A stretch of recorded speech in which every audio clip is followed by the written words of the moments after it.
Meeting to order. It is 2:32 p.m. Aaron, will you please do the roll call? Of course, Matt Stitchick. Here. Steve Buffo. Here. Yemi Alimi. Oh, present. Thank you. Kent Colhays. Here. Bruce Boland. Here. Todd Van Hoek. Here. Brad Coy. Here. Brad Lindemood. Probably here. Shannon Kilcoyne. Craig Lyon. Here. Jamie Acton. So Jamie is out of town. I wasn't sure if Bart, are you filling in for Jamie today? Not that I'm aware of, unless you need a quorum, but I don't think you do. Good. Okay, thank you. So Jamie is out.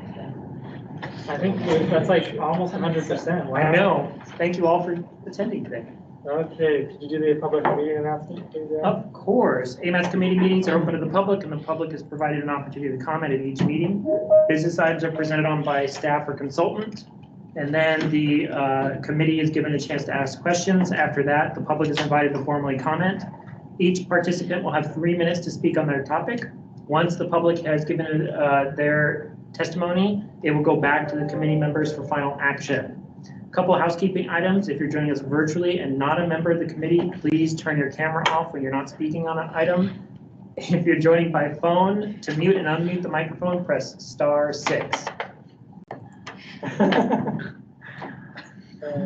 That works. Thank you. Okay, perfect. Thank you, Aaron. Yeah, we've got some technology issues here today. I kept knocking my name tag over too. Let's see. So first item is to approve the agenda. Do we have a motion? So move the agenda. Second. Okay, I heard so moved by Mr. Clays, and seconded by Ruffo. Mr. Ruffo. Are there any changes? Are there any objections to approving the agenda? Okay, agenda is approved. Next, moving on to the minutes. Do we have a motion for approving the May 19, 2022 minutes? Move to approve.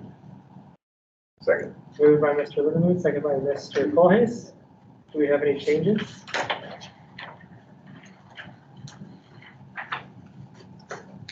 Are there any objections to approving the minutes? Okay, the May 19th, 2022 minutes are approved. Moving on to agenda item 5A. As we get into our action items, the first one is the 2023 safety targets.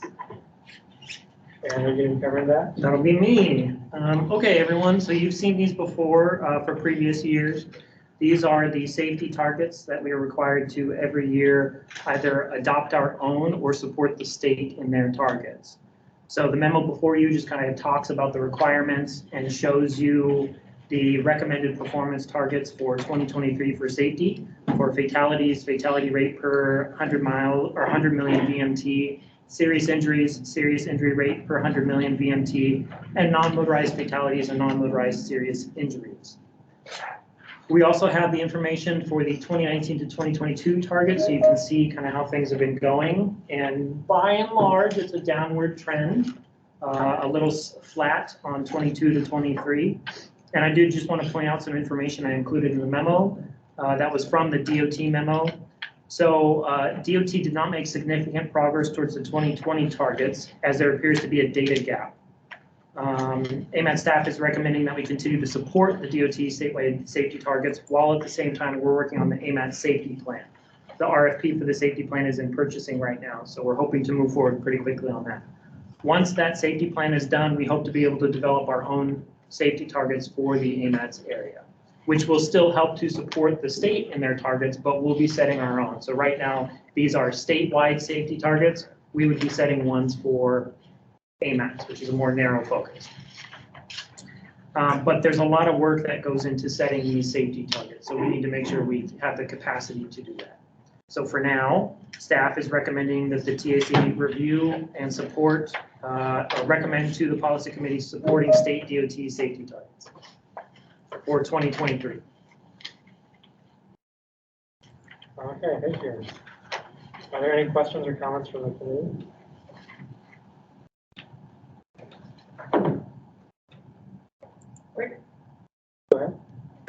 the actual numbers, the performance measures from previous years? The performance measures or the actuals? The actuals. So the actuals are actually a little behind. Right now, the actual certified data is in 2018. They're working on getting 2019. So that information is not available for 2020 and 2021. And at last I checked, 2019 wasn't ready yet. They were working on it, but I'll have to follow up again and see when they are, and I can provide that information for other times. Yeah, it's my understanding they have that data now. Okay. And they should be available. Should they have an estimated timeline? I hadn't heard an estimated timeline, but I heard it was close. So they should have it finished soon. And along those lines, they are working with the police department, the troopers, right? Troopers are APD. Anyway, they're working with APD to who is developing a new collection system that should support the timelines and getting that data input back. Yeah, I understand that's supposed to go live in 2023. So let's get an entry, a little more efficient. In terms of getting that data.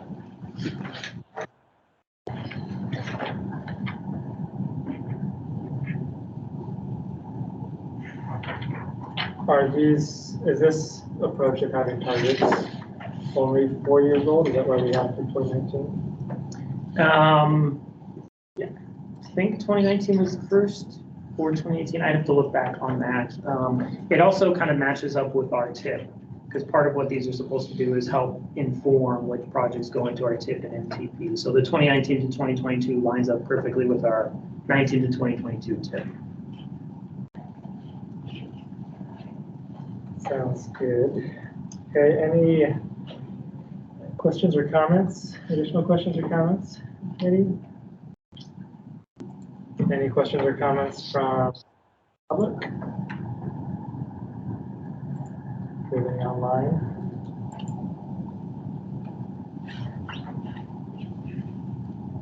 Let's see online. What is the will of the, what is the will of the committee? Move to recommend supporting the state DOT safety targets for 2023 to the policy committee. Second. Okay, moved by Mr. Van Hout, seconded by Mr. Looney. Are there any objections to approving the motion? Hearing none, the motion is approved. And we're moving on to item 5B, Destination UMED Public Involvement Plan. Your luck will not be me today, so you have a break from me for the next 2 items. The first will be John Cecil, our Senior Transportation Planner and Project Manager for this. So, John. Thank you. Good afternoon, John Cecil, Senior Planner with AMATS, and I'm pleased to be here to give you a briefing on what we're calling Destination UMED, which is the UMED Transportation Demand Management Study. This study is an outgrowth of the 2016 UMED District Plan, which recommended that a TDM study be conducted to take proactive steps to improve access to the district, reduce vehicle trips, and mitigate traffic congestion.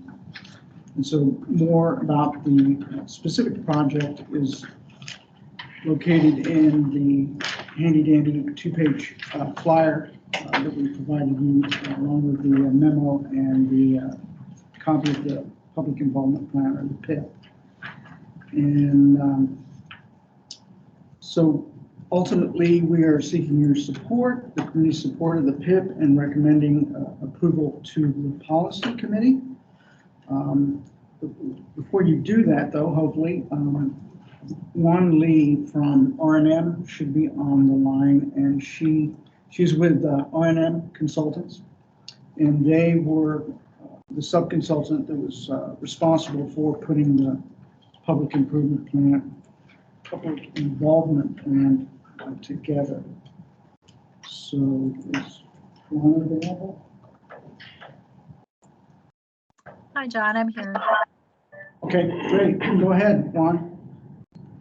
Awesome. I just turned my mic back on. Hi, everyone. So yeah, Juan Lee, R&M Consultants, like John said, we are the local firm helping Nelson Nygaard with the UMED, Destination UMED Travel Demand Management Study.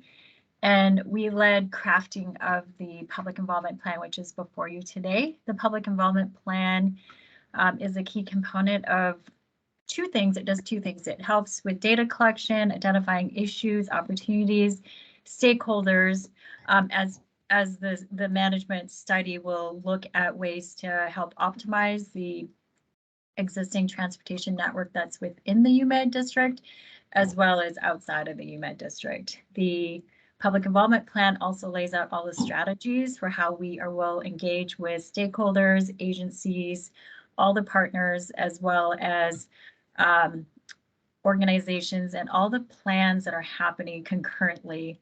There's facility master plans being updated for UAA, ANTHC, the campus is undergoing a master plan update as well. There's parking studies, there's all kinds of things happening. APU has their own development plans are happening, and this study is helping to coordinate and optimize everything that's happening all at once. The study is also looking at the edges or the areas outside of the UMED district that help to impact what is happening inside. So some of the key strategies we have laid out in the public involvement plan is we're going to do a travel survey, just trying to understand the employees, the students, people that go to UMED for whatever reason, sporting events, there's hospitals, medical uses, there's other services, there's banks, there's recreation is really key. We heard that quite a lot. We've been working with a university advisory committee made up of the 4 community councils that are within the area, as well as all the stakeholders from the institutions, medical offices that are represented within the district. So those are a couple strategies. We have a great website up, which has the fact sheet that is included in today's packet, as well as some of the key dates that are coming up for public engagement. We're planning on 3 different public workshops, 4 different university advisory committee meetings. We've got stakeholder interviews, and then the travel survey I mentioned. And there's the website. Thanks for bringing that up. Some of the things that have been done so far that are part of the public involvement plan, including a site visit and a tour. Nelson Nygaard was in town a couple weeks ago, just getting an assessment of the site and meeting with stakeholders. And I want to report back that they said for what we have here in Anchorage, we are doing excellent. We have really great facilities, including a trail network, our sidewalks along major arterials. The fact that we even have them is really good compared to other cities with similar development patterns and development histories like Anchorage. So I just wanted to give a plug because we always hear what's not being done or what isn't going well, but to them, having worked all over the country, being national and international experts in UMED districts, that is their assessment that so far we've got some really great infrastructure, and how do they help us identify future opportunities, optimize what we have, and create an even more livable community. Thank you. Great. Thank you, Juan. So are there questions from the committee that we can? Sure. Any questions? I just have a very basic question. So this plan ultimately will inform what specific projects that could be added to the TIF, or is it more broadly just a transportation development plan for the area? It will do both, through the chair. Yeah, it will do both. That's ultimately what we want to see a year from now. Will be an actionable plan that we can start to achieve the goals that are identified in the study. And a follow-up if I could. So the outcome, the goals, the objectives that come out of the plan could involve various funding sources. It could identify various funding sources, certainly, yeah. Because it's, well, as you know, any projects here usually require a broad base of funding to get things done. So, yeah. So we'll have short range, medium, long-term goals. Thank you. Yeah, thank you. Okay, go ahead.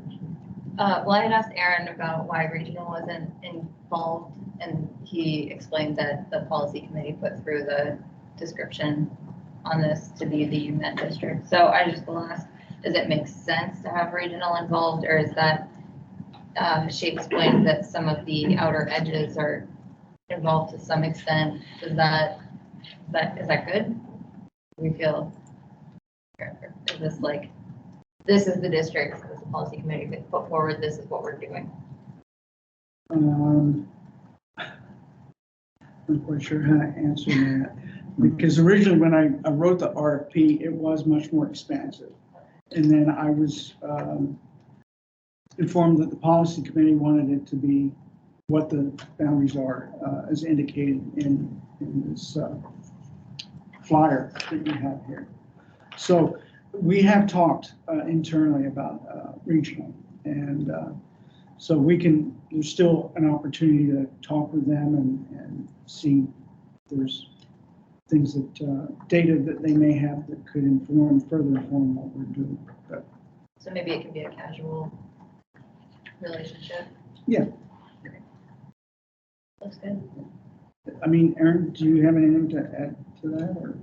Yeah, the tip description limited this really to the UMED district. So we kind of adhered to that, and we already had the RFP out and then consult online. So it's hard to make last minute adjustments to that when we have limited funding. But I want people to understand, we are accounting for things that are outside of the district by including them in the study and their impacts on the district itself. And whatever we come out with for the UMED area can also be applied to other areas. Whether that means we do a study later on for regional or something else or other areas, what we gain from here is universally beneficial to every other location in Anchorage or in the AMATS boundary.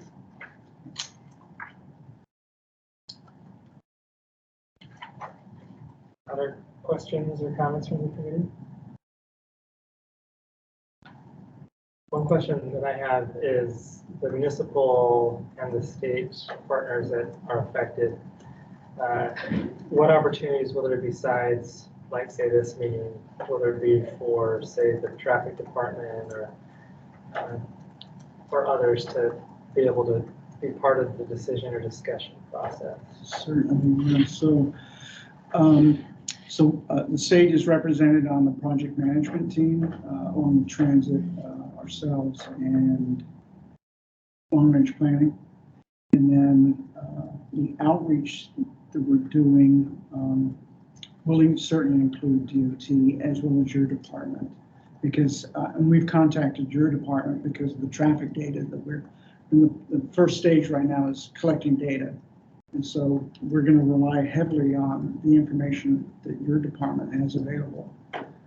And so there's certainly opportunities to, through staff-to-staff contacts, and then coming back to you in the future to keep you updated, briefed on the progress of where we're at and what we're finding.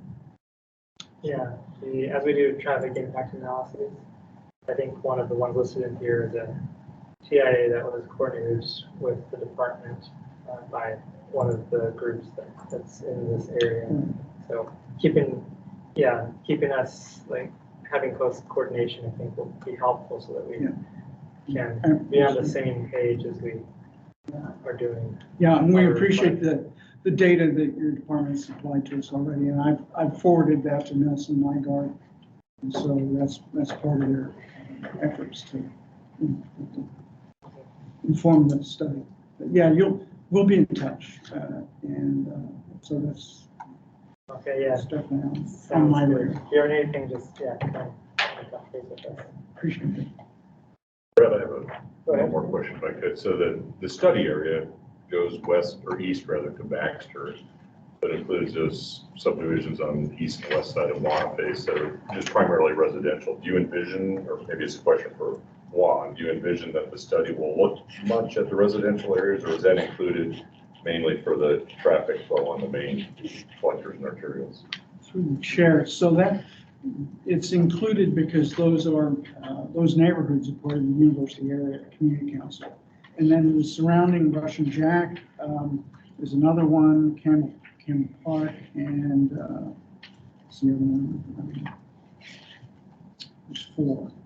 Those all have, whatever traffic impacts have, you know, impact all of those neighborhoods immediately surrounding UMED district. So, and we are, you know, they've been part of the, the presidents of those 4 community councils are members of the advisory committee, along with the other primary stakeholders within UMED, like Providence and ANTHC, universities. Thank you. Thank you.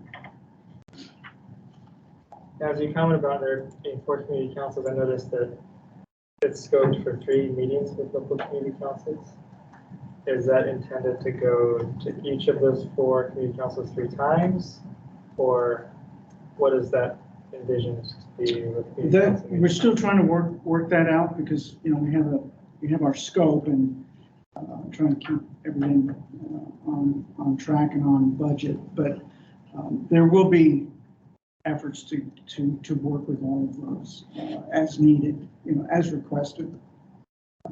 Obviously, right now, well, they all 3 of the 4 participated in the May 24th meeting that we had, the advisory committee meeting. Obviously, those folks take a break during the summer and coming back in September. So that's when our next workshop will be, or meeting with the advisory committee is September, when we also distribute the survey, traffic survey, or the travel survey, I should say.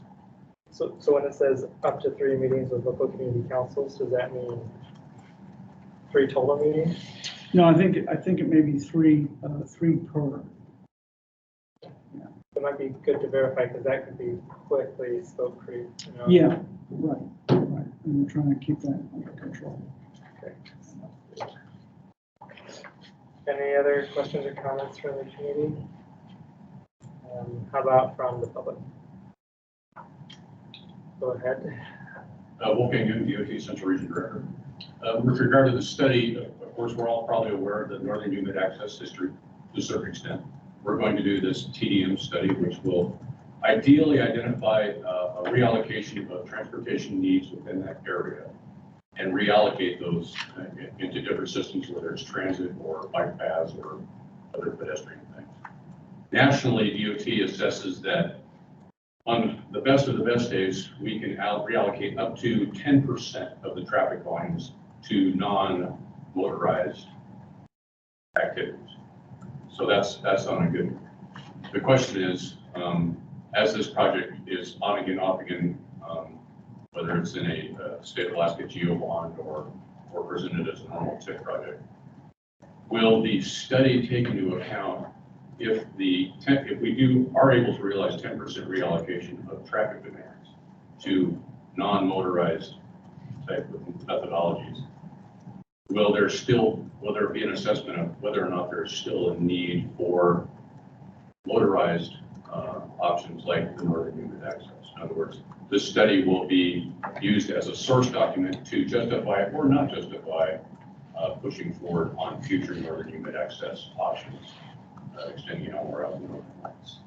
And again, a 10% reallocation of transportation requirements may or may not demonstrate a future need for that project or not demonstrate a future need for the project. So the question is, will that TDM study make that assessment? So through the chair, the short answer is no. It will not make an assessment on the road, Northern Access Road. It obviously will take that into account, but you know, that's a potential piece of infrastructure that could be implemented in the future. But what the study is trying to get to is your point about the 10%. reallocation and how that might be affected either through, various strategies, policies, and other things, and as well as infrastructure like parking structures, things like that. So that it will look at, but it's not going to be, the purpose is not to make an assessment of for or the lack of the road, but it does acknowledge it, which the district plan did as well. Okay, other questions, comments? Looks like I don't see any online either. Okay, what is the will of the committee?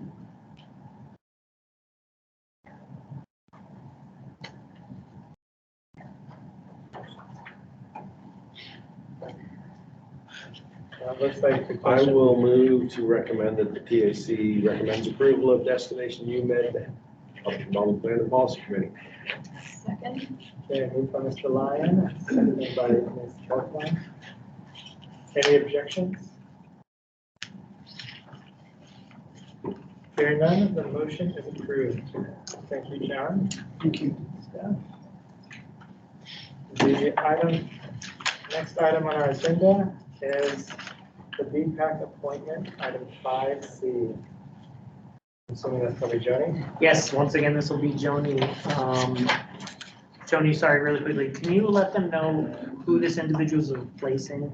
It's not on the memo, which Yeah. appointment. Thank you. Sorry, no problem. Yeah, so this is Jessie Dory. She's with Department of Human Health and Human Services, and she'll be replacing Carol Fink's long-standing position. Carol's been on the PAC since it was formed over 10 years ago, and so she's stepping down, and Jessie will be for hopefully in her stead. And Jessie works for the Department of Health and Human Resources and was recommended by Carol to replace her on the.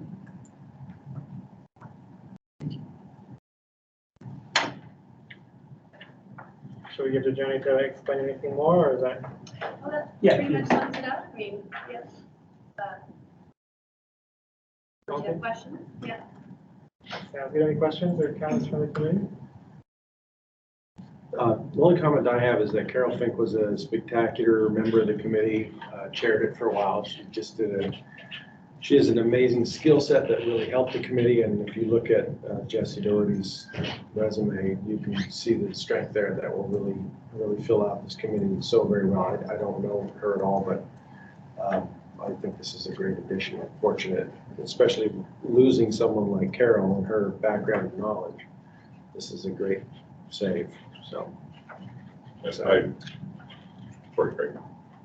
I concur. Her resume is spectacular, and if she's anywhere near as good as a resume, I think she'll be a great addition to the group. So. Sounds great. Is she online, or usually if they're here, I give them a chance to say a few words, but I don't believe she is. Okay, I'll have to follow up with her afterward. Any other questions or comments from the committee? How about any questions or comments from the public?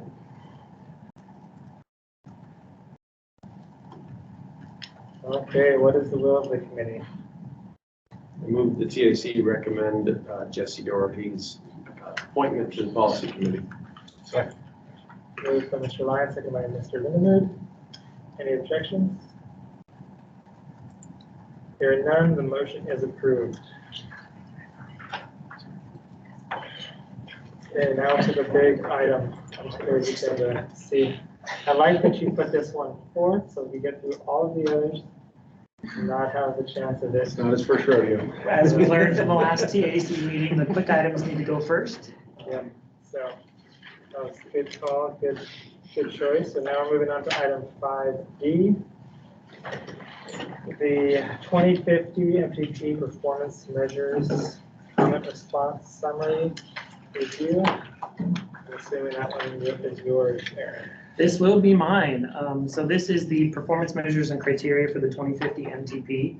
So we put this out for a 30-day public comment period, March 1st to the 31st. We received 199 comments from 12 individuals or entities. And then based on those comments we received, we are recommending changes that you can see outlined in both the comment response summary and the documents themselves. We provided the documents with the red line or the red changes in red so you can kind of see what they are. So what we'll use, these performance measures will help guide which projects are added to the MTP, and the criteria is kind of the way that we do that. We have the criteria, as you know, is used to help score and rank projects that are nominated to the 2050 MTP. Just as a heads up, so far we have received 158 nominations in just a few weeks, and then we have 130 plus nominations carried forward from the TIP nominated period. So we have quite a lot of nominations already, and we still have about a month left of our nomination period. So staff will have an enormous amount of work to do to get all those ready to score and rank by the scoring team. So, a question on that real quick. Oh, yeah. So the projects, are they like the TIP where you get scored as submitted, or are they like a little different where it gets incorporated to a more, like, how does that process work? So we're going to do it a little different this time because we realized during the TIP process that the nominations that we had were a barrier to involvement. So for this MTP, we've allowed individuals to submit nominations a little more broadly, either through an email or an interactive map to us. And so we just ask for simple location and what the concern is. And then staff is going to take that and develop a project based on it. So there's a lot more work on staff's end to go out and find the data based on the concerns. So if they're like, there's a safety concern at the intersection of Tudor and Elmore. Okay, we're going to do the research ourselves and then also see some of the other documents that are outlined in the criteria that we need to pull from and see what it says for that particular area. We hope that this makes it a little easier for members of the public who aren't as entrenched in it as we are to provide us a nomination that can get into the process. I do also want to note, additionally, staff is meeting tomorrow to sit down and look at the 2040 MTP projects and make recommendations on projects to nominate for the 2050. So they're not just automatically carried forward. We actually have to go through and make recommendations on them. So the public can even provide just feedback that here's a problem area without necessarily having to like form a project. Yes, because it's a lot to ask members of the public to go and do all the research into the CMP, the ITS architecture, and everything else that we have. So we're going to do that work. Okay, that's how I've mostly seen it. So, but I just want to. It's a lot of work. We're starting now as we're getting the nominations rolling in, and we need to make sure that we keep the MTP on schedule. So we may have some pretty fast-paced efforts for everyone. So.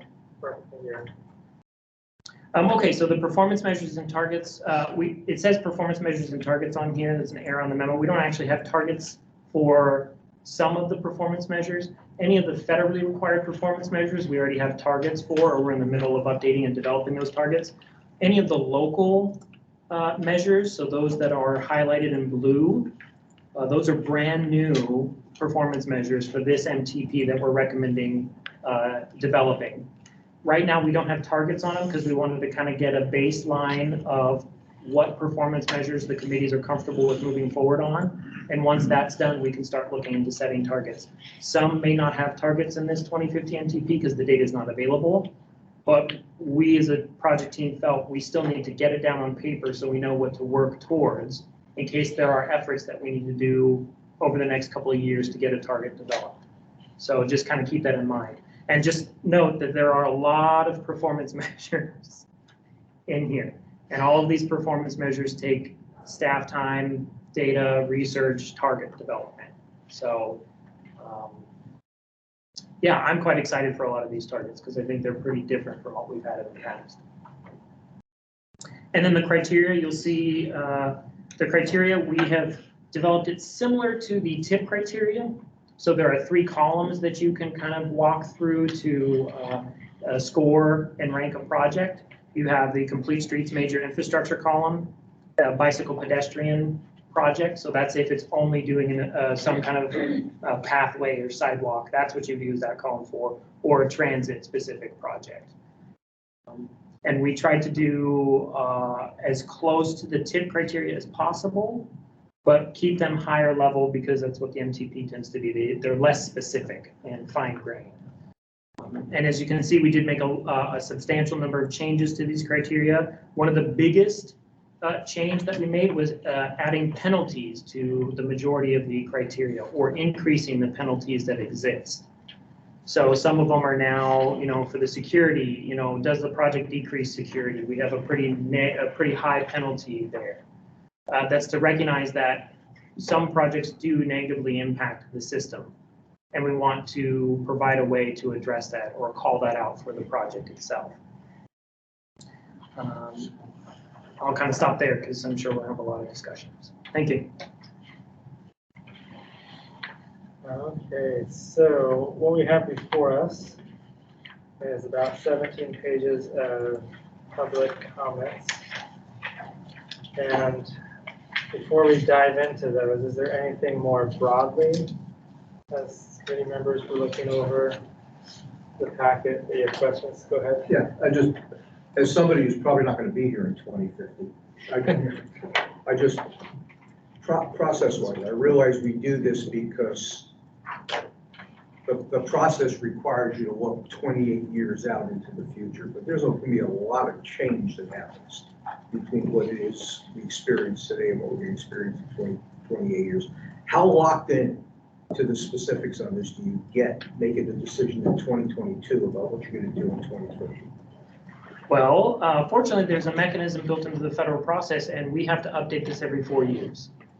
So although we look out to 2050 at this point, in actually 2 years, we'll be starting the next update.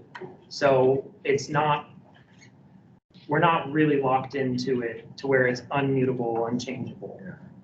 So this is our best guess right now. And then when we do the update again in another couple of years, it's our next best guess at that point. Then you're working on the 2055s.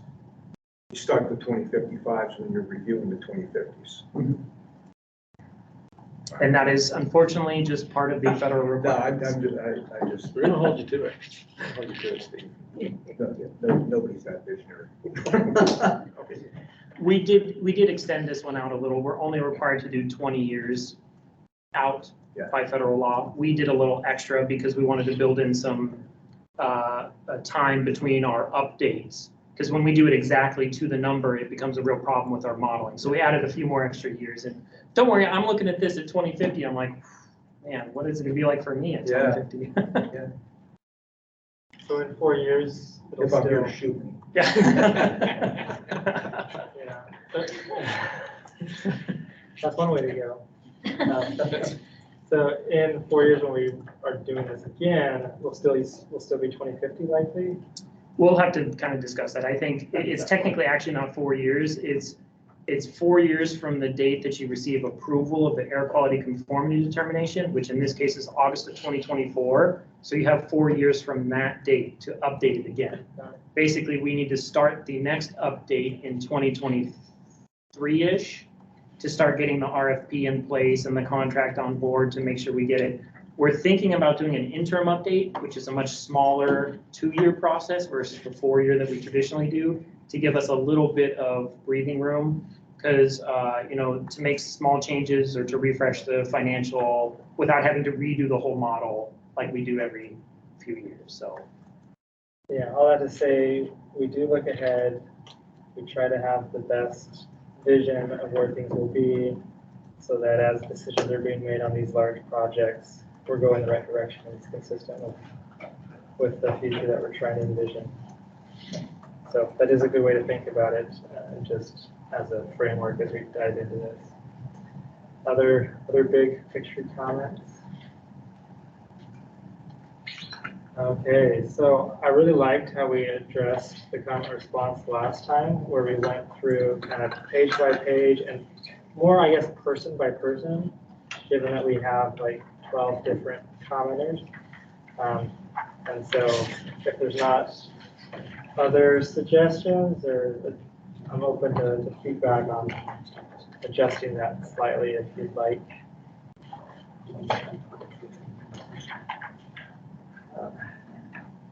Okay, so diving in. Page. Hey, Brad. Yes. I would recommend that we open it to the public before, because traditionally what happens is you would just ask a few questions, then you open it to the public and let them have their say. And then it comes back to the committee, because what you have to do is you really need to open and have a motion on the floor before you start getting into making any edits. Got it. So if anyone has any edits, we should probably go through that process and then come back to having a full discussion on everything. Okay, sounds good. So the next step would then be to see if there's any public comment. Yes, sir. Okay, any comments from the public on all these materials before us?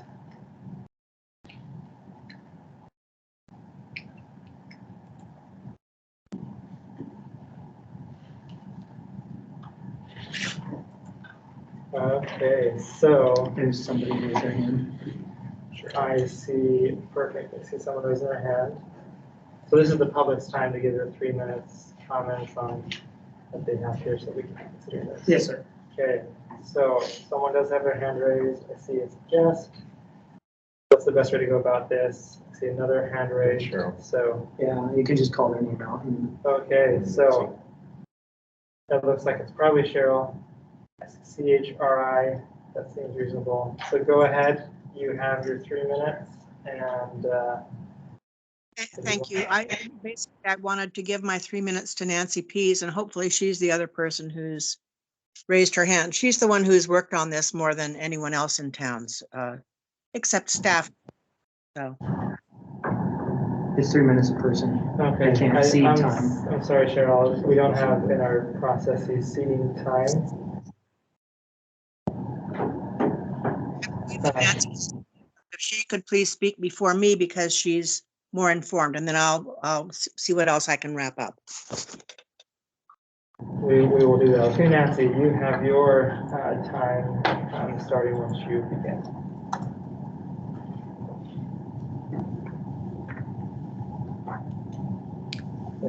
There you go. Yes, thank you for this opportunity.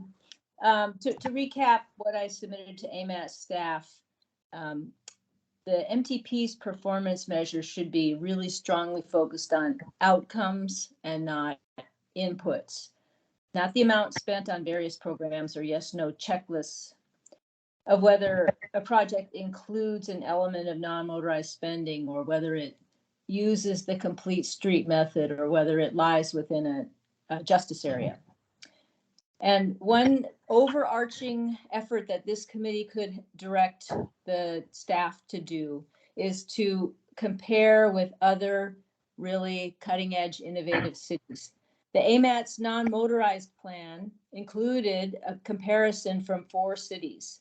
And I'm asking this committee to ask the staff to do research and adopt best practices from the cities that are really leading the way on this, including Boulder and Minneapolis. And part of what makes Boulder's plan really applicable is they have divided into a internal kind of transportation performance criteria or performance measures for residents who live within their jurisdiction. And then they have a big commute factor, just the way we do. In addition, they've managed to make it very publicly accountable with a 1-page report card. So I hope you'll direct them to use best practices and not rely on the public to dredge these up. We're volunteers. They're the professionals. Then just briefly, one of the points missing, I'm glad to see greenhouse gas emissions as one of the performance measures. That's absolutely critical this time around because, as we all know, we don't have 4 years to twiddle our thumbs. We're supposed to meet certain targets by 2030. So that's a good move. What I'm not seeing is VMT reduction, not just per capita, but also overall. That's a really important umbrella measure for looking at not just vehicle mode balance, but also the land use pattern. And so that's another criteria so VMT is really important and it's not represented here. There is some mode shift performance measures. That's great. I don't see SOV rate, single occupancy vehicle rate. And then two more concepts, actually 3, that should be included in performance measures.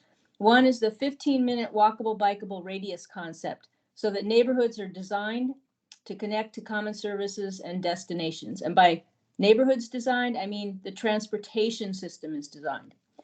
Another one the percent of the urban developable surface area that's used for roadways, driveways, and parking. That's a very valuable tool for assessing walkability, equity, sustainability, efficiency. And one more criteria, the issue of speeds and separation. Other cities are starting to measure how many of their urban roads are 20 miles an hour or less, which we know are the roads that pedestrians are able to survive accidents at those lower speeds. So these measures get at the heart of equity and efficiency. This is how AMATS can demonstrate the wisdom and the effectiveness of its spending and its policies. So again, there are a few key missing performance measures. Thank you. Yeah, thank you, Nancy. I appreciate your comments. Okay, Cheryl, would you like to add a few comments or?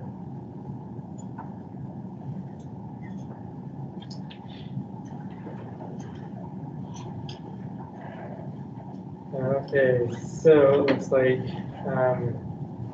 you want to confirm, Cheryl, whether you would still like to go, or was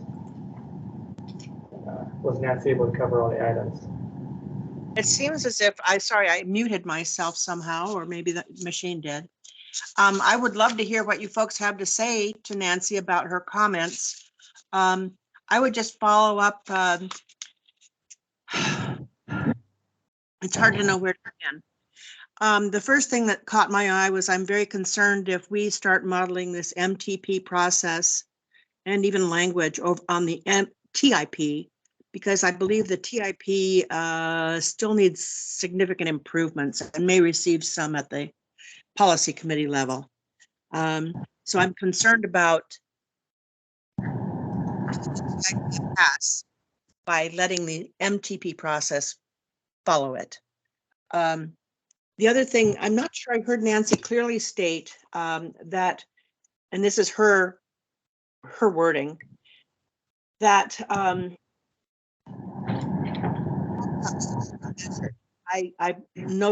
noticed 5 different comment responses that dodged the issue of outcomes are to be measured, not processes. As number 165 was one of her lead comments in writing, and then it got buried at the end of the whole document, which really surprised me. So please look again at 165, 101, 121, 137, and 158. All of us are pleased that the greenhouse gas finally made it on the list. We would like to have some kind of projection as to how long that will take to do. We understanding that things often slip, but will that be done in time to include in our next round of measurements? And then finally, integrating land use and transportation planning, comments 106 and 1313. It continues to misconstrue who is responsible for what. Today, Anchorage is not doing a good job on integrating. What can the TAC recommend to the policy committee to professionally integrate over time, it won't be tomorrow, land use and transportation planning in this town? And we are still getting comments that transportation is responsible for adjacent land uses.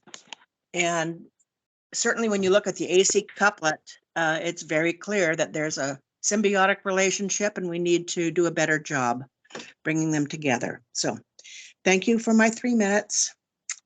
Would love to hear you folks engage on these issues. Hey, thank you, Cheryl.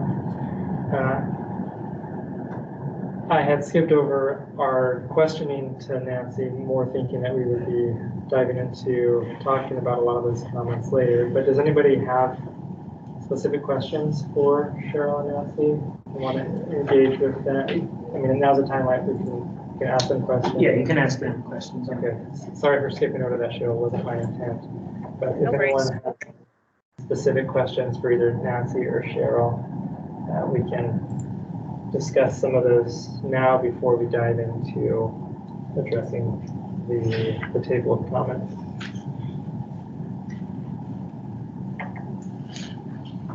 Go ahead. Question, comment.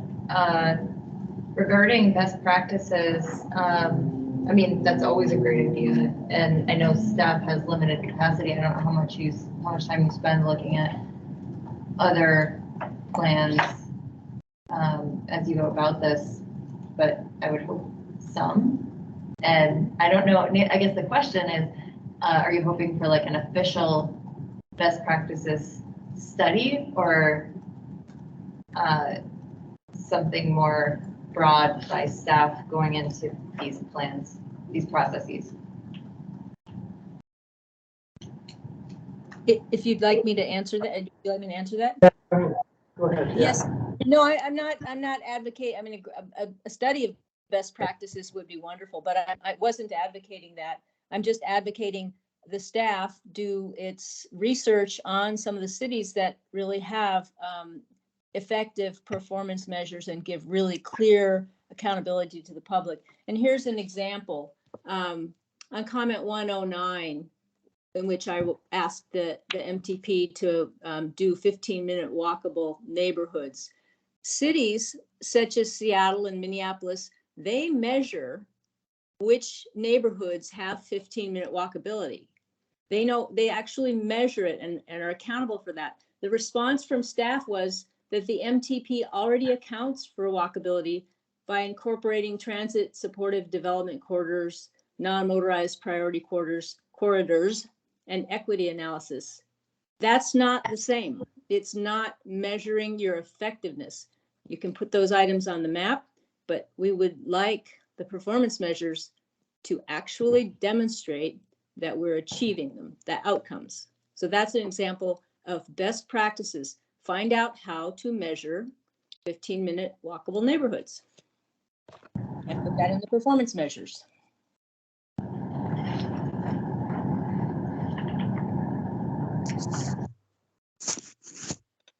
Thanks for the feedback. And then I wanted to add that Aaron and I have been talking about the greenhouse gas measures and specifically what comes next, especially considering we're wrapping up a greenhouse gas inventory for the city. So we hope to use that to, in the future, incorporate some sort of plan to take those inventories, which hopefully will be updated every 5 years, and develop a pathway to incorporate ways to reduce those emissions. So I know that in the future, at some point, based on limited staff capacity, and as you mentioned, we don't have time. There's no like silver bullet. I don't know how to make it faster. Yeah. So speaking to many of your comments, Nancy and Cheryl, one of the things that I rack my brain about is what my role is at the municipal traffic department versus what is within AMATS's purview. And as I have been reading through all the comments that you've provided, I feel like they're very much in the direction of where I am wanting to go with what I'm doing outside of AMATS. What we can do within AMATS is focused on what AMATS's roles and duties. And so while sometimes I can see the feeling that AMATS staff is pushing off potential comments that maybe in my mind I look and I see that are more applicable to, say, city staff or state staff or some of us at this dais. I hope that there's things that we can do to implement, recognizing that AMATS is taking that bigger broad brush. So that's kind of where I'm coming at with today. So I'd be happy to sit down with you afterwards and talk with you about implementation side, because I feel like what your main intent is wanting things to be different, which really is an implementation side as well. And so there's only so much that they think these plans can address. So that's kind of how I want to frame, I guess, where I see things are going today with how we're going to be addressing the comments. Do we have? This is Cheryl. If I could just Go ahead. I'm sorry to interrupt. I thank you very much for that response. One issue that we didn't raise today is the need for 3C planning at AMATS. Right now, the reply is that the state has full control over what happens in their own right of way. AMATS has no say. But in fact, I've been informed that that's not correct. And we should be negotiating more strongly with ADOT. So that would be one thing perhaps the traffic department could help out with. And of course, the department. Just for a sec. Let's, if we could talk about this offline, that would be great. I'd be more than happy to talk with you about each of these items. I don't want to get off track right now because we got a lot of, I want to be able to get through all the comments that have been presented to us. But so thanks for letting me interrupt. But I will love to talk with you offline about those things. Will do. Okay, let's dive into the comment response table. Be able to talk through these. Page 1 has comments from Bicycle Pedestrian Advisory Committee and from me. I think mine, I don't feel I need to bring up any. I feel like we're addressed pretty well, or the responses I think are addressed. But other questions or thoughts from the committee on page 1? Any comments from Bicycle Pedestrian and from me?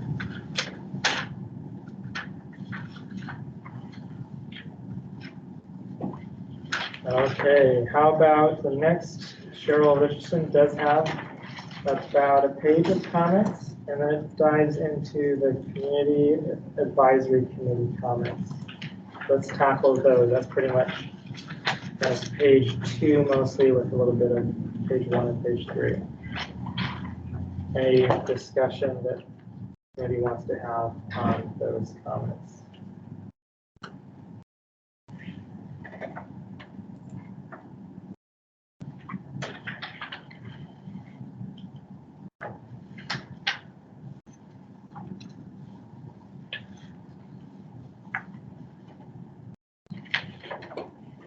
Moving to page 3 then, we have comments from a Dale Davenport, Jack Brothers, James, and not sure if that's the last name, and Mark Lucan. Any discussion from the committee on those comments?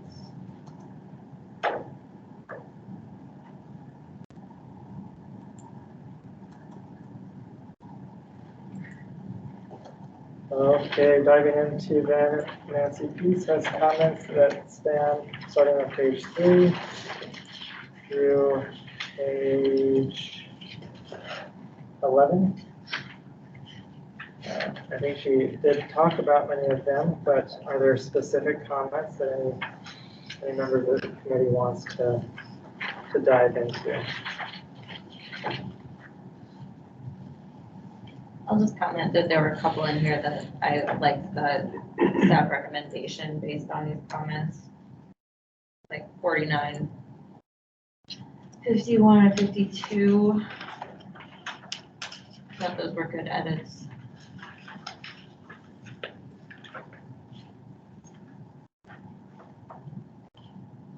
Thank you. Yeah, thanks. Other comments?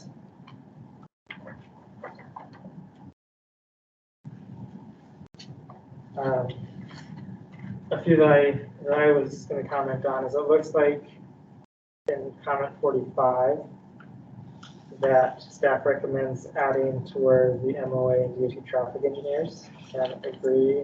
So I'll be interested to see how that comes about and what role I have in providing feedback for all the projects. So, so I saw that you gave me a little bit of extra work there. But, we did, just so you know, for the tip, I sat down with Chris Langley and went through the projects and got her feedback. So if you're uncomfortable with having that particular, we can say MOA traffic, and it allows more than just you being the one responsible. You know, I mean, traffic engineers, it kind of implies that, it doesn't specifically include my title, so I think being able to involve my staff, safety staff especially, I think sounds great. And yeah, the engineering judgment side of that, being able to make judgments is valuable. The other item that I was going to talk to was comment 57. The question of accessibility, and I just want to highlight that what I'm reading in this comment, which is also how I view the word accessibility, it sometimes is confused with access or interpreted differently. I guess it could have lots of different interpretations. So some of this on the accessibility I view as, you know, the purpose of transportation isn't just to be in motion, right? It's to get somewhere. And so accessibility is measuring is measuring how close things are, how accessible from a isn't located where you can get somewhere. So the land use and transportation really do interplay, and the value of being able to have some iterative looking at land use transportation, I think really is how we would be able to measure some of the land use and transportation interplay is through some iteration, which I think the MTP is going to be doing with some of its scenario planning tools that are looking at that, which is the first time that's going to happen with this MTP. Is that correct, Aaron, with that eval tool? Or? We've done scenario planning before, but I think the extent that we're going to do it as part of vision eval will give a much more robust approach than maybe what's been done in the past, and more actually strategic planning modeling versus just transportation modeling. That's very engineer heavy. No offense. That's all right. I take no offense. So as I think about accessibility, that's kind of what I'm thinking about is the purpose. You know, are we making it so that people can get where they're trying to go versus just measuring, looking at a road and seeing how many cars pass by. And so I think as I'm looking at this, and one of the questions was about average trip length. I wasn't sure if that meant distance or if it meant time. And so from a distance standpoint, and maybe a little bit of both. So I think we're trying to get there, and I think the last updates to the criteria look at accessibility for the environmental populations. So anyway, I guess I'm seeing that we're making progress in that direction. I'm not sure if there's a way to incorporate that into comments. I guess I just want to state that. I don't think it'll change anything in this table, but that's what I'm seeing in response to that similar comment that was made.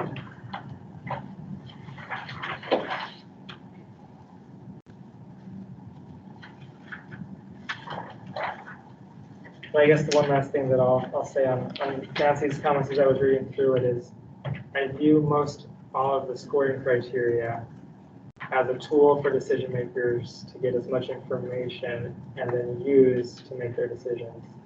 And so rather than playing the game, so to speak, of choosing weights, which I've been on the other side making weighting decisions, and that becomes really kind of problematic. I think without the weights, it's not that we're trying to say everything's equal, it's that we're just trying to provide information so the decision makers can look and see how things are looking, and it becomes a tool, we're not trying to make the tool replace the decision makers.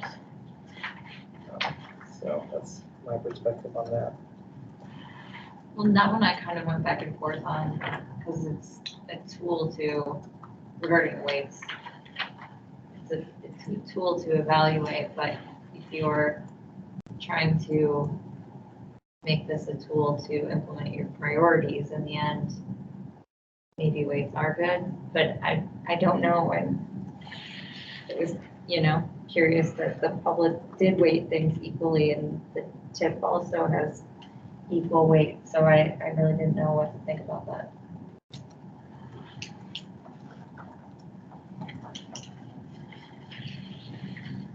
Any questions or comments on the topic of weighting?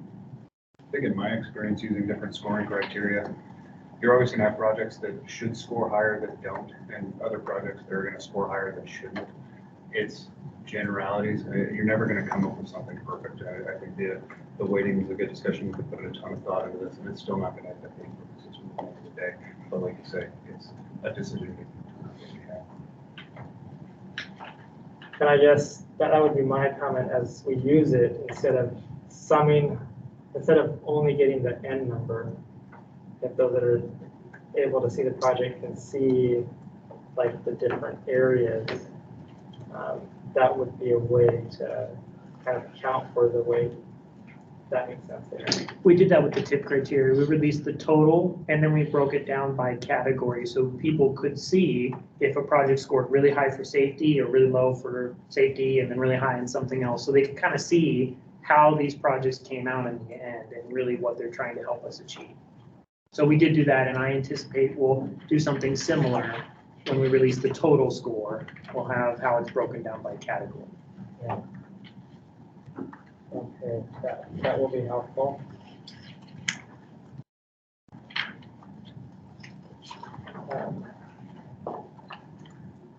Kind of speaking to a few of the other of Nancy's comments, the outcome versus input based.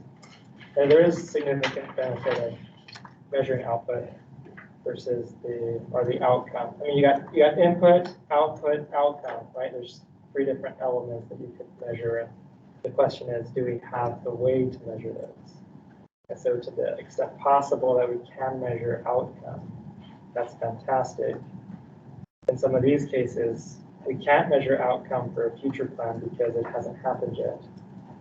And so how do we have kind of a metric that can get us as close as possible, right? So again, maybe that's a city implementation as we're doing our data measurement effort, being able to have outcomes, which our annual traffic report does have outcomes when it comes to multimodal use. So those are some of my thoughts on that.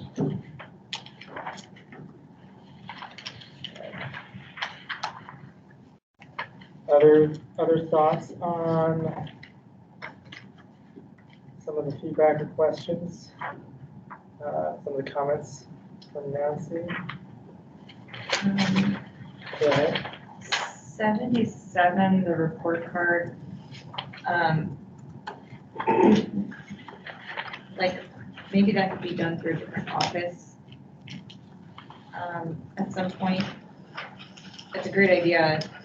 I just look at all the things that they have on their plate and the additional measures, performance measures that we've given. Yeah,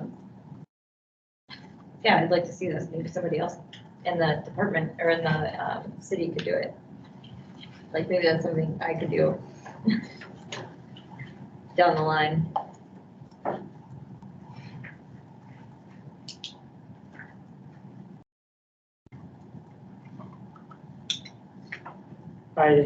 Yeah, and even the traffic, that does sound like performance-based, like metrics looking at how we're performing, which the city does do performance PDRs, we call them, where we look at how we're performing in certain metrics, making those more transparent or figuring out how to report on them. And I do wonder, with Boulder, Colorado being an example, is that a municipal example versus an MPO? Yes, because as a municipality, I think it is a valuable discussion that, again, is the question of what's AMATS doing versus what is Anchorage doing. And so I think a lot of the comments in here I'm seeing, we can do things better as a city, and maybe that's the place where we can kind of try to figure out how to do that within the city and not have it be something that AMATS is trying to do.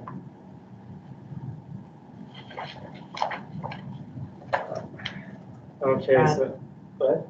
Well, 78, I think that's an easy fix, making it more transparent and more accessible. And I I think an easy fix, but a great thing to do. Yeah, I'll announce it early, but we are looking into some software to help us with integrating our comment response summary, our public input, all that kind of stuff into one tool and have our websites based on it and everything like that to make it a one-stop shop. It costs a lot of money, takes some time to get set up, but we're hoping that it can help us. So we are moving forward in that direction. So that would be this table that gets output would be looking different. It would be. We're trying to do that. I mean, just recognize when people ask us to make this easier to respond, you also have to look at what's being given to us. And they're pretty lengthy, detailed comments that we want to make sure we don't miss, that we don't accidentally copy the wrong thing over. We need to copy it as is and have who it's from, and have our response as well as our recommendation. So there's a lot that goes into these comment response summaries to make sure that there's as much information available as possible. So we're trying to find how can we continue to keep all that information available and put it in an easier to read format. So Christine's working on that and she's helping to move us in that direction. So not easy.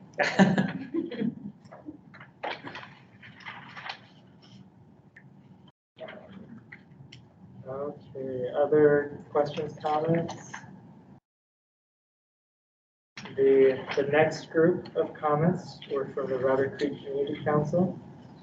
Those extend from pages 11 through pretty much to the end, page 17. As I was going through all of these today, that's where I wasn't quite able to get through all of these comments in my own personal reading. So I can't speak to them quite as much as I was hoping. I will take a look after this meeting and kind of become better informed on what they all are saying.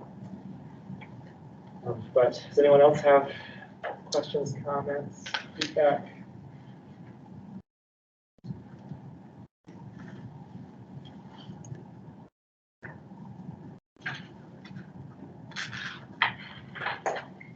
I have a question about 125. Okay. So this is regarding the measurement of, it asks for auto travel times, transit travel times, and bike travel times. And I agree that travel time can definitely negatively impact transit. Is it necessarily the same for bike and non-SOV? Well, non-transit, unmotorized, I guess. No, but we feel that there are other measures that can do a better job of accounting for that, like average trip length. But we want to make sure that we're doing more research into that because average trip length also can be used to help with large-scale roadway projects to be like, oh, it takes less time to get to, or less distance now because of their average trip length really should be related to land use. How long is the distance between your house and the grocery store or something like that? So it's part of what we do, but it's not solely on us to make changes to that.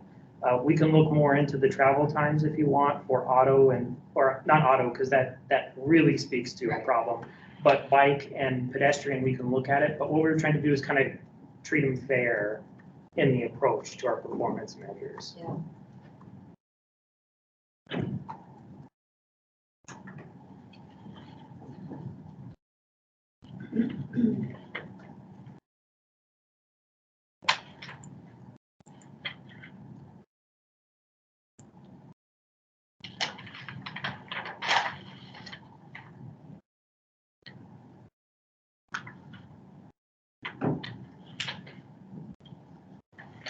Okay.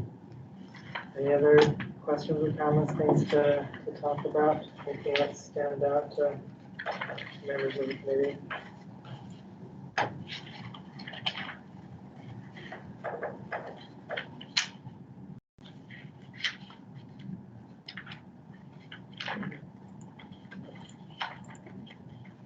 The last two were from Will Tagan. And Any feedback, I guess, on any of the comments?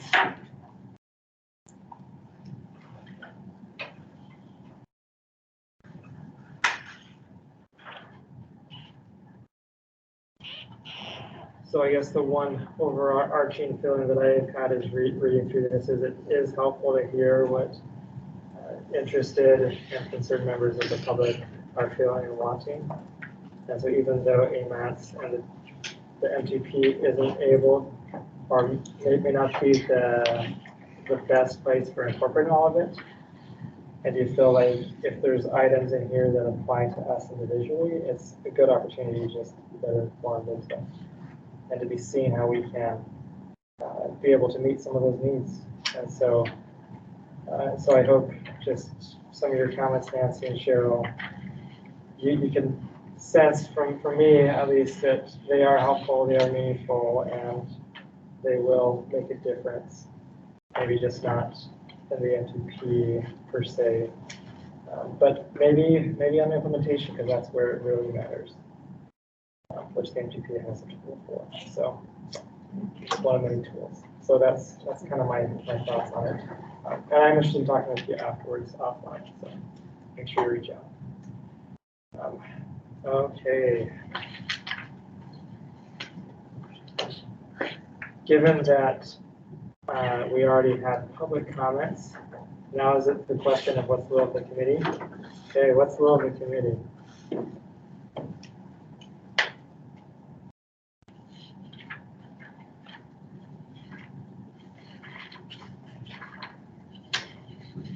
I move to recommend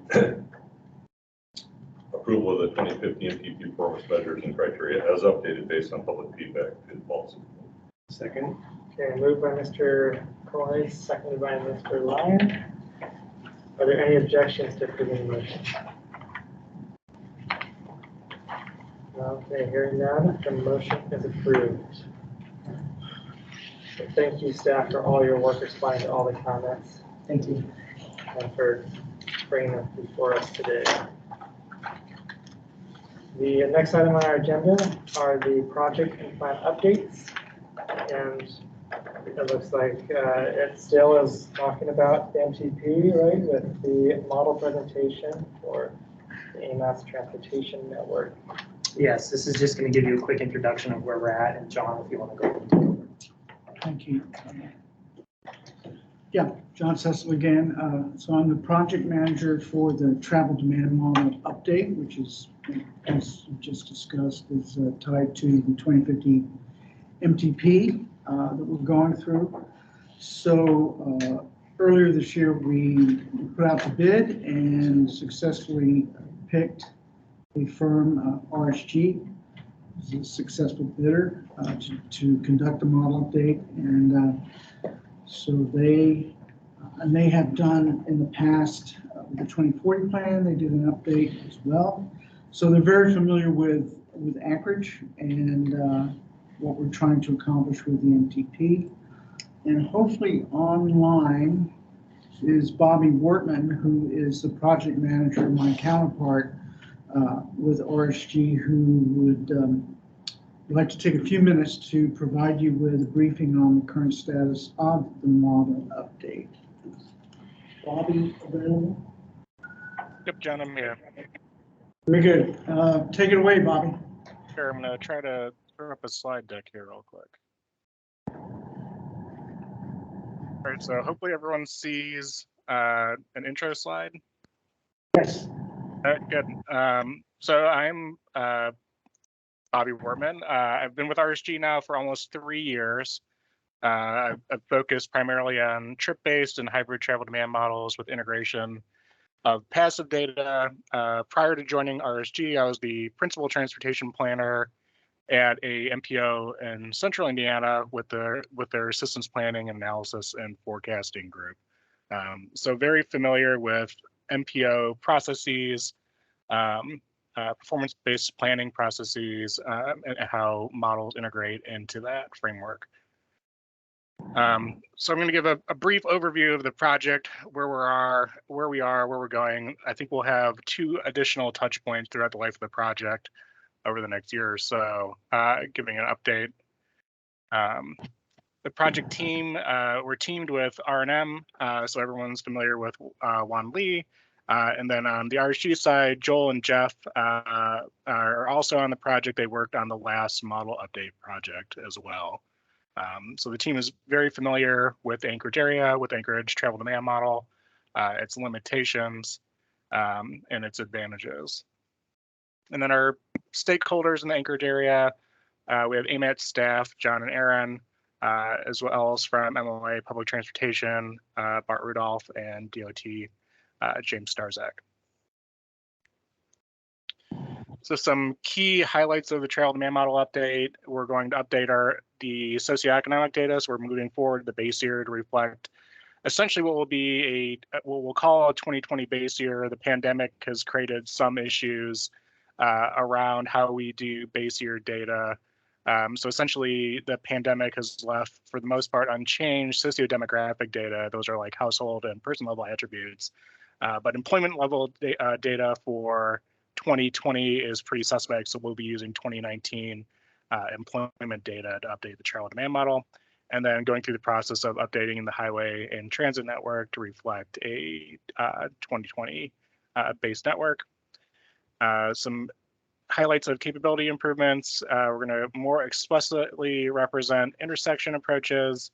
We're going to aim to improve the active transportation components of the travel demand model, and update some of the model specifications, primarily around mode choice to help start breaking out bike and walk trips. Right now they're combined in the travel demand model. And then reporting features to help support MTP efforts and hopefully draw some more connections to the performance-based measures that you guys adopted today. So timeline, this is kind of broken out into three phases of the model development process. Primarily so that I didn't throw up a matrix here that is too small. But the first phase of this is really just the base year update components, as well as the forecasting components for the planning assumptions. That'll wrap up here at the end of July. And we're for the most part on target to reach that. Next part of the process is the updating the features. This is the model specifications, improve the active transportation components. We'll examine the development of the benefit cost analysis tool or the multi-criteria evaluation tool. We've implemented this in several different MPOs across the country, primarily in the West Coast, as well as in the Midwest now as well. That helps report out different improvement benefits for project improvements. From everything from emissions reductions to safety improvements to more transportation specific reductions such as travel time reliability, and things like that. And we'll improve the post-processing routine for the model to help support performance measures. And the final phase of the project is the calibration and validation of the travel demand model primarily to traffic counts, and we'll calibrate at the regional level, and then documentation and training for AMATS staff. So completed state, the team has completed the project management plan, which contained the project overview, our deliverable schedule, defined our consultant team roles, the AMATS team roles, communication protocols, and review and decision protocols. And then we've completed, R&M completed the public involvement plan for the travel demand model, with a focus on model stakeholders, primarily peer agencies, our sources of data, the users of the travel demand model, and then identified our model stakeholders, which is the TAC, or the Technical Advisor Committee, Policy Committee, MOA Planning Department, regional partners, and the DOT. So kind of our next steps in the process are to complete the update of the traffic analysis zones, socioeconomic data, which is well underway, update of the highway and transit network, which is also underway, and update our future year planning assumptions, which will hopefully wrap up here in the next couple of weeks. And like I said again before, we'll have a couple other touch points with the TAC later down the road to kind of show our progress. And happy to entertain any questions at this time, either now or we can connect offline, and happy to happy to answer them that way as well. Okay, thank you, Bob. Any questions? Oh, I think Cheryl's hand might be up before previously, but we'll give her a chance after we ask questions from the community. Okay, go ahead, Steve. Yeah, I'm a big fan of models. We've got one to work our finances out for it, so I can appreciate the importance of something like this. So we're gonna get a chance to see what it does when it's finished. Yeah, I will say that, travel demand models as macroscopic models aren't, we'll show kind of summary statistics that go over the how well the model is performing. And we can visualize that with some thematic maps and things like that as well. I will say that macroscopic models like travel demand models are not as interesting to look at or demonstrate as like a microscopic model. Microscopic models will show like moving, agent-based simulation of vehicles. But yes, at the end of the project, we will summarize the performance of the travel demand model. That'll be in tabular format, showing performance metrics, but also as well in thematic maps of the area. Speaking what is the variables? You can change up the variables and compare and contrast the outputs to help make decisions, right? Yeah, correct. Okay. Because we do a lot of speculating now, so. And I think in this situation, it would be, if you have these projects versus those projects, how would all the traffic like move through there? So one question that I have regarding some of that is the ability to do select link or select zone runs. I know that in the experience that I've had looking at models, different areas of the country, that's an extremely helpful ability that it seemed as I was looking at our model in Anchorage, it wasn't able to do. Maybe I'm wrong. I would like to be corrected if we can do those, or do you know if this new model will allow select link? And so for those that don't know what that means, it would mean like the port, if you select, hey, from the port, where is all the traffic going to and how does it go throughout the network? Or this street, if I select this street, where is everything coming to get to that street and where is it all then going to? That's like the select link. Versus the select zone would be like the port where they're coming from or going to in the model to get to or leave the port. And my recollection is that the AMATS model did not have that functionality, and I'm curious about that. Yeah, so it's not explicitly scoped to do select link analysis or add the functionality. We have some flexibility, I think, in the scope to look at this. And one of the things that we can do is for the, we also are wrapping up the Stewart Glen PL project with DOT. And we did actually implement a select link tool. So there is a potential here that we can look at transferring that tool from work that was completed for ADOT to AMATS. But we'll have to look at, what we're contracted to provide under scope and if that can be fit in or not. Perfect. And then the other question that I have is, when you talk about the stakeholders that you were reaching out to, did they include some of the consultants that are assisting, say, DOT or AMATS or community on projects? Ones that are model users like Kittleson or probably an R&M, HDR that are using the model to assist the agencies?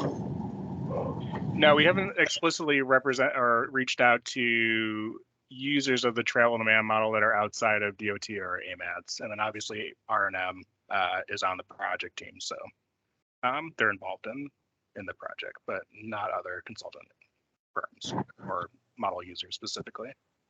Even if those consultants are working for the agencies, it would be great to. We do have, I'm sorry, Go ahead, John. cut you off, but we do have a process to provide that information upon request. They take whichever firm that does takes that data, they're responsible for. It's no longer AMATS data at that point. It's for them to use. But we've done that in the past. With the 2040, there were several outfits or several agencies that requested that information, which we supplied to them. Yeah, I guess my request is more as things are getting updated. I know that those consultants who have experience with invaluable suggestions on some things that they are using, and if their processes can be improved, then they'll provide better projects in a more timely manner. And so it would be great to be able to know what things like the select things run, which having been on a consultant end, there were things that we struggled with the model that we did the best that we could, but have limitations. So anyway, looping in some of the consultant feedback. Juan has, I'll say really quickly before Juan, I just want to remind people, we have a limited budget and limited time. So I love the idea of reaching out, but I want to focus and make sure we get the model approved on time because we're running up against the clock here. So just as a reminder. And then Juan has her hand up. Okay. Go ahead, Juan. Aaron. Yeah, I just wanted to underscore what you said and just to address Brad's comment. I think it's a really good comment, Brad. What we did during the last model update in 2014, we had a regional travel, household travel survey that informed the model update. And at that time, that was a really big full model rebuild update for the AMATS region, including the Matsu Borough. This go around, we don't have that same scope. We did have a model user scope, model users group scoped at that previous model updates. We worked with all the consulting firms, asked them how they use the model. A lot of them used it at the project level, and this AMATS model is being specifically updated to inform the MTP, and that's a more regional context. So the model will be available once it's done and ready to give to consultants. And like Bobby said, they will be responsible for using the model and the data that they input for their purposes, typically at the project level. But yeah, I mean, it's a great idea.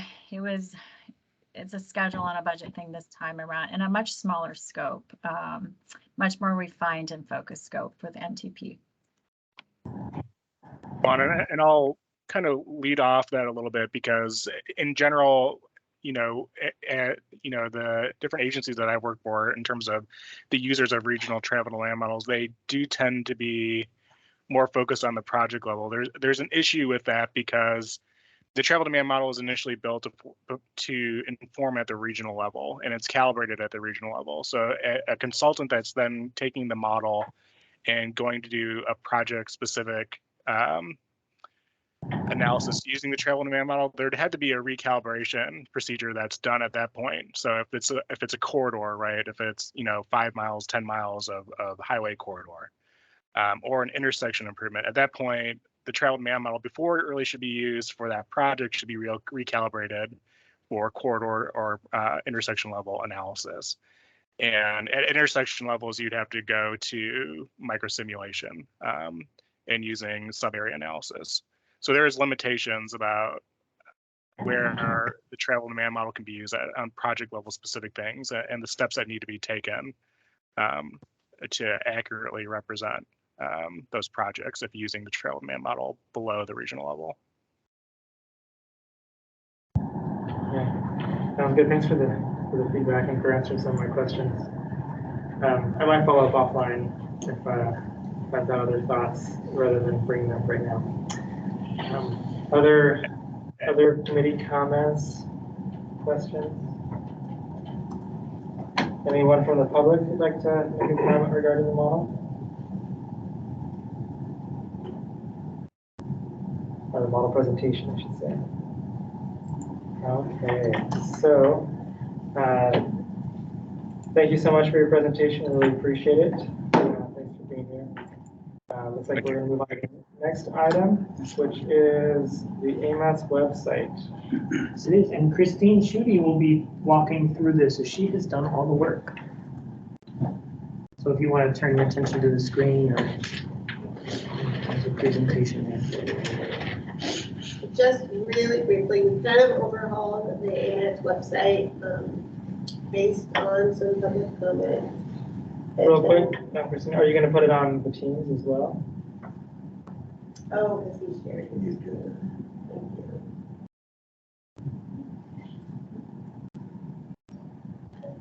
Okay. So this is the home page, and now we just have, the community changed up the website maybe 4 or so months ago when they had this gray bar cut. So we did, and you can put as many clickable icons there. We used to have a bunch of them up there, but now we have a bunch of icons down here. So the main page is pretty simple and clean, and then you can click on either icon down here just to go to a particular page of the AMATS page. Particularly what is of note is that any upcoming events will be here on the right in this yellow box. They are linked to the meetings event page, so you'll also see them on the meetings main page. And then once the event is over, they will disappear. And that is why we have a July 11th event for the end of public comment and recommendations for the 20th. But you can click on that to see like this meeting, and it will take you to the meetings event page. But you can also go back to the home page. If you click on meetings, it takes you to all of the committee meetings, and now provided a little bit more detail in these tables. There's a table for each of the 5 AMATS committees. Under the agenda, there was always a clickable icon to see the agenda. And then all of the meeting materials for action items are linked, so you can open them by clicking on those links. But you can see the meeting time is now there. If you're joining virtually, it is a virtual meeting. There's a link. If the meeting is in person as well, the meeting location, and then if it was recorded, we'll put a recording here, and then the minutes are also provided there.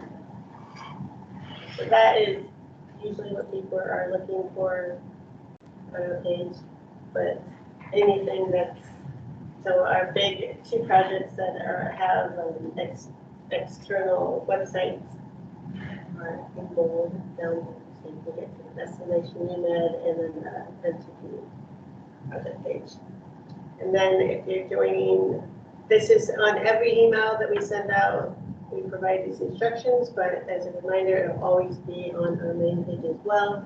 Directions for joining the meeting virtually, how to access it on your phone, and then just a little reminder if it's the first time joining a Teams meeting, what icons will help you raise your hand, change your video feed on and off, or your audio feed on and off.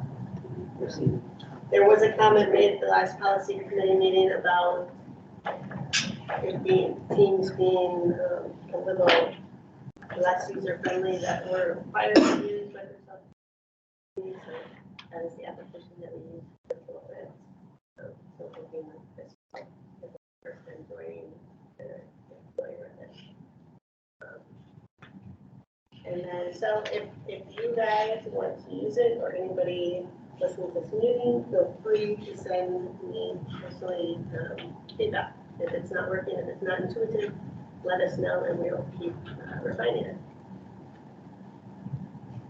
Perfect. Thanks, Christine.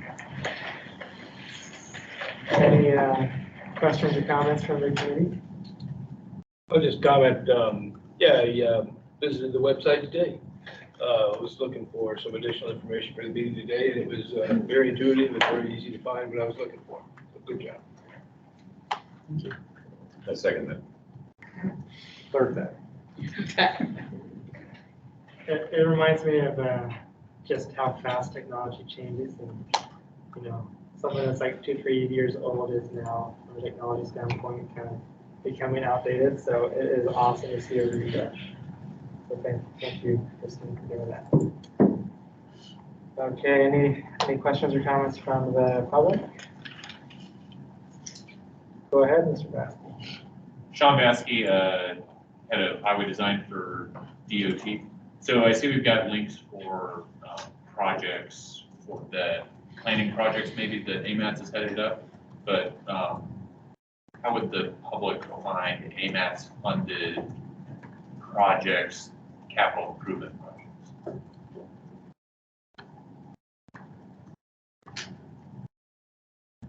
Are you recommending that maybe there be a link for that? Well, I'm just suggesting that, you know, if there's project websites and they were AMATS funded projects, then how would the public know how to get to those?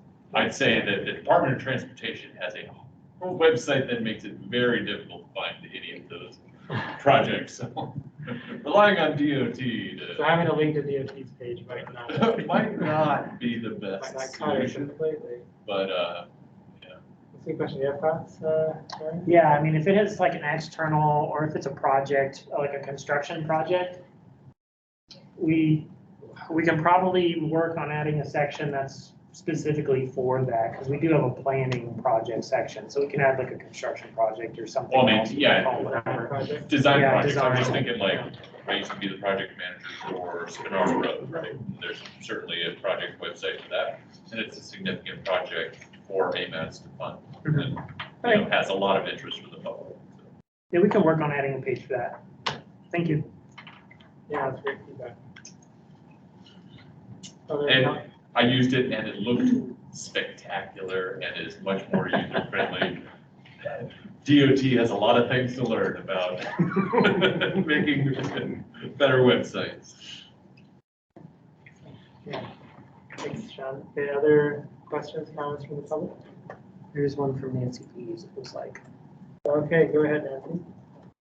Yes, thank you. I too was looking at the website today, and in many ways it's a lot easier, but I couldn't find the public response comment that I needed for today's meeting until right before the meeting, when I was told to look at the agenda that was emailed to me a week ago. And so it's just important to get the documents posted ahead of time for these meetings where people can find them on the website. So that would be good. And I did want to thank staff for the changes that have been proposed to the scoring criteria and the performance measures. And no one was able to attend from Rabbit Creek at today's meeting, but I know that they'll be pretty excited specifically with things like the scoring criteria now that there will be safety points at hazardous sites without a blood sacrifice, as well as the greenhouse gases. Those were things that the community council there was really important. So it's actually exciting. There's some exciting responsiveness. So thank you for that. Thank you, Nancy. I do want to just point out that we do post everything to our website a week in advance. So it wasn't just posted today, it was posted a week in advance, and that's why we send out the email reminder notice with the links to everything, So where, would the way to be to get there, would it be to go to the meeting agenda and then click on the links in the agenda? Is there a way, instead of having it there, having one more column that maybe has meeting materials, that might be just one less user-friendly way to find some of the materials, maybe? Unless it was agenda, I don't know. Just some ideas you can think about. we can look at and see what we can do to help with some of those, to make it a little easier. Okay. Okay, moving on to general items, any general information to share with the chat? Yes, I do have one quick thing. So we do have our senior planner position out for another 2 weeks. We did some interviews, but we reposted the position. So if you know of anyone who's interested in a senior planner position with AMATS, let them know that the position is open right now for application.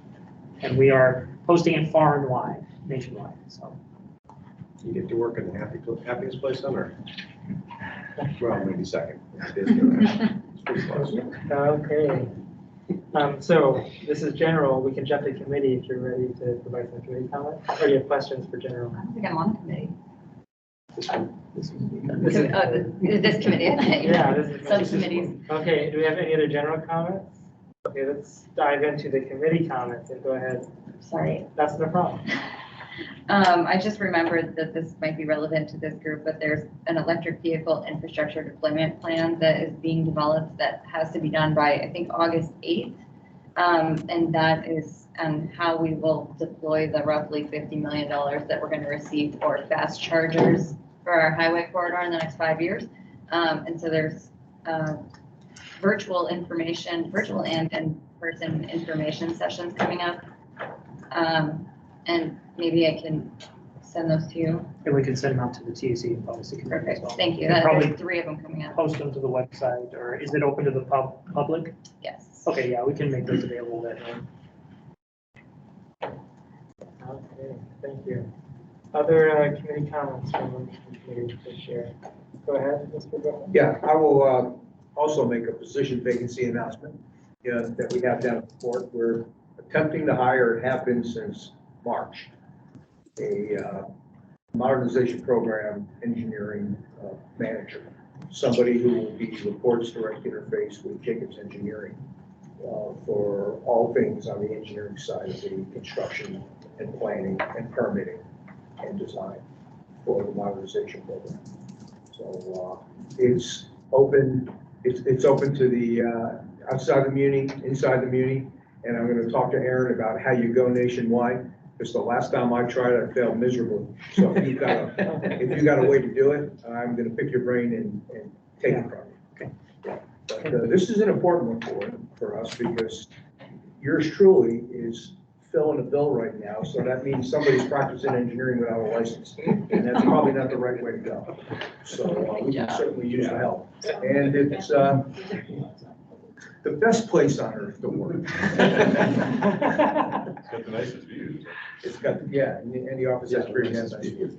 I think Mr. Lyon set that one up by I'm here for you. calling us off in second, so we left it open for you to slide in first. Other committee comments? Go ahead, Mr. Mahat. Received information today that TIP Amendment 3 is headed back to FHWA, and we expect that completed and signed. Stip or tip? TIP. Okay. Amendment 3. Yeah. For the cold storage? The entire. Yeah, okay. Yeah. Sorry. So yeah, so expecting rapid approval of that, and we should have that any day.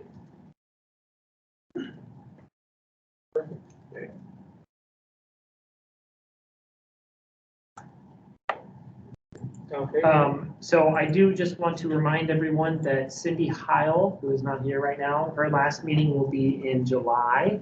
And since she's not here, I can go ahead and talk about it. We are going to buy her some stuff. We're gonna have a nice going away letter, like a little nice going away. So we'll have some cake or other things like that at the TAC meeting. So if you guys would be here to kind of give her a send off. She has been on the committees since 1992, and she's been working with AMATS since before then. So it'll be very, as she's been kind of the mom of AMATS over the years, it'll be very sad to see her go, but we of course will wish her the best because it's good for her to retire. So we're happy when people retire because lucky. So we're still working on getting all that finalized. So. Thank you.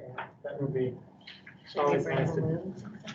And if you guys want to bring stuff, I'm bringing the gift that we got her. We got her like a little water bottle thing, like a hydro flask that I have, a smaller version, and we're gonna have the AMATS logo with some engraving on there. And then I'll get a letter and hopefully get the policy committee members to sign it, all the policy committee members to sign it to say thank you and talk about service and stuff like that. And then I'll bring cake, cookies, or whatever else. So if you guys want to bring anything, you're more than welcome to. This will be at our next. It'll be at the next TAC meeting, yes. So I'm just reading at the bottom of the agenda, it says these meetings are recorded, so hopefully she won't listen to the recording. Hopefully not. She hadn't noticed, Ms. Carlin. Yeah. You can't serve 30 The years. gift, though, the gift, the specific gift. Okay, any other additional committee comments? Any final public comments? I would suggest Go ahead. that Sean Baskey, I would suggest that every policy committee member that has ever served on the policy committee since she originally started should sign. I don't think I could do that. I know. That would be amazing. She's coached them all. I know. I'm like, I only have a month, so.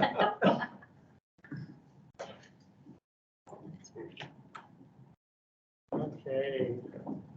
There are no additional comments. So it looks like our meeting is adjourned at 4:22.